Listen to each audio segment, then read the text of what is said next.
ఈరోజు నిండు నూరేళ్ల సావాసం సీరియల్ ఎపిసోడ్లో ఏం జరుగుతుందంటే, అమరేంద్ర ఒక పార్టీ ఏర్పాటు చేస్తారు. అంటే దీనికోసం అంటే మనోహరి రణబీర్ యొక్క భార్య ఎవరో తెలుసుకోవడం కోసం ఒక పార్టీని ఏర్పాటు చేస్తాడు. ఆ పార్టీకి తన యొక్క ఫ్రెండ్ అయిన సింగ్ని, వాళ్ళ యొక్క భార్యని అందరినీ ఇన్వైట్ చేస్తాడు. అయితే అప్పుడు పార్టీ ప్రారంభం అవుతుంది.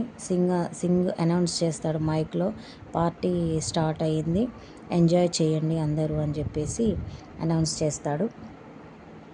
అయితే తర్వాత రణవీర్ ఉండి మనోహరి దగ్గరికి వెళ్ళి, ఏంటి మనోహరి, ఓ తెలుసుకున్నావా, ఏమైంది, మన కూతురు ఎవరో కనిపెట్టావా, నీకు అంజలి మీద డౌట్ వచ్చింది అన్నావు కదా, కన్ఫర్మా అని చెప్పేసి అడుగుతాడు. ఏదో ఇంకా కన్ఫర్మ్ కాలేదు, నాకు డౌట్ మాత్రమే వచ్చిందని మనోహరి అంటుంది.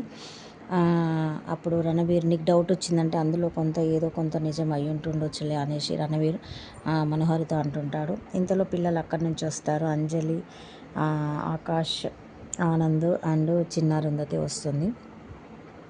వచ్చిన తర్వాత అంజలి రణవీర్ని చూసి రణవీర్ దగ్గరికి వెళ్ళేసి, అంకుల్ మీరు ఎప్పుడు వచ్చారు, ఎలా ఉన్నారు అని పలకరిస్తుంది. ఇప్పుడే వచ్చానమ్మ, బాగున్నానని అతను అంటాడు. రణవీర్ అంటాడు, అంకుల్ ఆ రోజు మీ ఇంటికి వచ్చిన రోజు నన్ను వాటర్ తెమ్మన్నారు, నేను వాటర్ తేవడానికి లోపలికి వెళ్ళాను. వెళ్ళేలోపు ఏమైందో నాకు తెలియదు, కళ్ళు తిరిగి కింద పడిపోయాను అంకుల్, ఏమనుకోకండి, ఆ రోజు ఇవ్వలే కదా, ఈరోజు ఏమి ఇవ్వాలో ఏం కావాలో చెప్పండి అంకుల్, నేను ఇస్తాను అని చెప్పేసి తను అంటుంది. ఇక్కడి నుంచి ఇటు సైడు రాతోడు అండ్ బాగి ఇద్దరు వాళ్ళని చూసి మాట్లాడుకుంటూ ఉంటారు. ఏమనంటే, చూడు రాతోడ్, బాగి అంటుంది రాతోడ్ తోటి, చూడు రాతోడ్, పాపం అంజలి కళ్ళు తిరిగి కింద పడిపోవడం కాదు, తన మీద రణబీరు మత్తు ప్రయోగం చేసిండు, తను వేసిన మత్తు టాబ్లెట్ల వల్లనే తను కళ్ళు తిరిగి కింద పడిపోయిందని పాపం తనకి తెలియదు అని చెప్పేసి రాతోడ్ బాగి మాట్లాడుకుంటూ ఉంటారు. అవును మిస్ అమ్మ, వీళ్ళిద్దరూ మనోహరి అండ్ రణబీరు ఇంత రాక్షసుల్లాగా ఉన్నారు, వీళ్ళు చనిపోయిన తర్వాత నరకానికి వెళ్ళాలి మిస్ అమ్మ అని చెప్పేసి మిస్ అమ్మతో రాతోడు అంటాడు. పాప వాళ్ళకి అంజలి తన కూతురని తెలియక అంజలి మీద చాలా ప్రయోగాలు చేస్తున్నారు రాతోడు అని చెప్పేసి మిస్ అమ్మ అంటుంది. అని వీళ్ళకి నరకం కాదు రాతోడు, నరకం కూడా చాలా చిన్న శిక్షనే, వీళ్ళకి అంతకంటే పెద్ద శిక్ష పడాలి రాతోడు అని వీళ్ళిద్దరు మాట్లాడుకుంటూ ఉంటారు.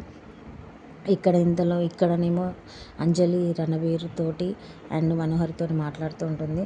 అంకుల్ మీకు ఏమైనా కావాలంటే చెప్పండి, నేను మళ్ళీ ఏదైనా ఇస్తానని చెప్పేసి వెళ్ళిపోతుంది.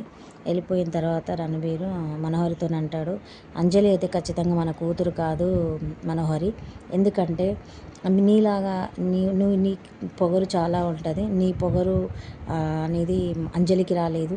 అంజలి సేమ్ అరుంధతి లాగానే మంచిగా వినయంగా విధేయతో పలకరిస్తుంది, అందరినీ మంచిగా పలకరించి మాట్లాడుతుంది. సేమ్ అంజలిని చూస్తుంటే పెద్ద అరుంధతి గుర్తొస్తుంది. నీ పోలికలు రాలేదు కాబట్టి ఖచ్చితంగా తిను మన కూతురు అయ్యుండదు మనోహరి అని చెప్పేసి రణవీర్ అంటాడు.